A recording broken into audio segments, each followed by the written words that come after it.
శంకర, హాయిగా కైలాసంలో ఉండక ఈ భూలోకంలో పదవి తీసుకున్నావు అని అన్నారు నారద మునీంద్ర గారు.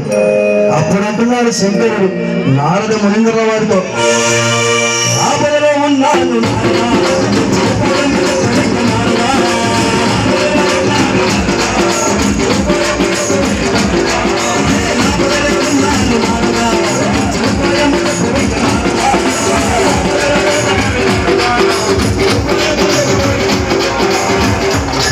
ఆపదలో ఉన్నానయ్యా నారద, అపాయం లేని ఉపాయం ఏదైనా ఉంటే చెప్పవయ్యా అన్నాడు.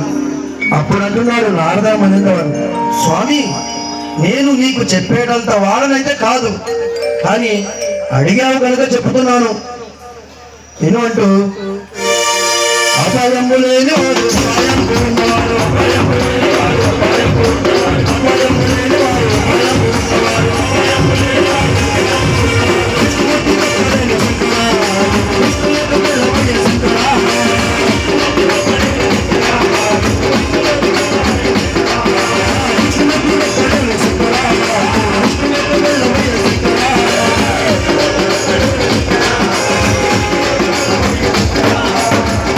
అపాయము లేని వాడు మరియు ఉపాయము ఉన్నవాడు ఆ విష్ణుమూర్తి ఒక్కడేనయ్యా శంకర, నువ్వు దయచేసి ఆ విష్ణులోకి వెళ్ళవయ్యా అన్నాడు.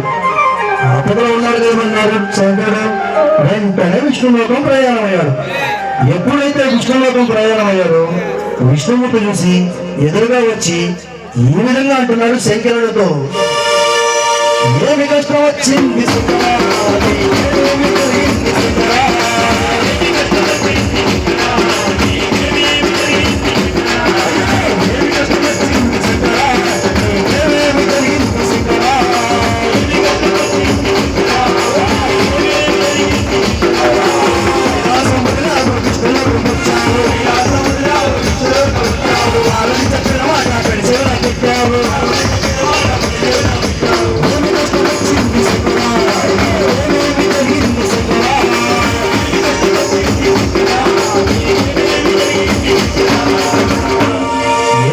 వచ్చిందయ్యా శంకర, కైలాసంలో హాయిగా ఉండగా ఇలా విష్ణులోకం మనకు వచ్చావు అన్నాడు.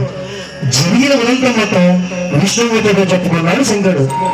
ఓహో అలా జరిగిందా అని చెప్పి క్షణాల్లో మోహినిగా మారిపోయాడు విష్ణుమూర్తి.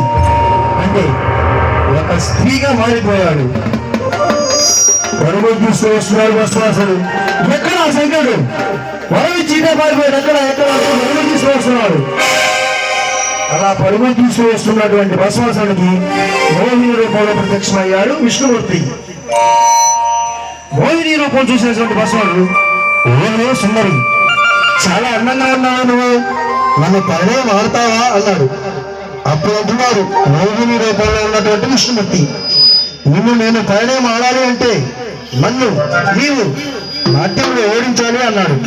అది ఉన్న భస్మాసుడు, ఓ సుందరి, బోళాశంకరుడు మెప్పించి వరం పొందిన వాడని నేను, నిన్ను నాట్యంలో ఓడించడం ఒక లెక్క అంటూ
నాట్యంలో మునిగిపోయారు మోహిని భస్మాసురు. మోహిని రూపంలో ఉన్నటువంటి విష్ణుమూర్తి సరస్సుపై చేపెట్టుకుని నాట్యం చేస్తూ ఉన్నాడు. నాట్యంలో ఒక కొత్త భంగ్యం అనుకున్న భస్మాసుడు శివుడు ఇచ్చిన వరం సంగతి మర్చిపోయి తాను కూడా నెత్తిన చేయబెట్టి నాట్యం చేస్తున్నాడు.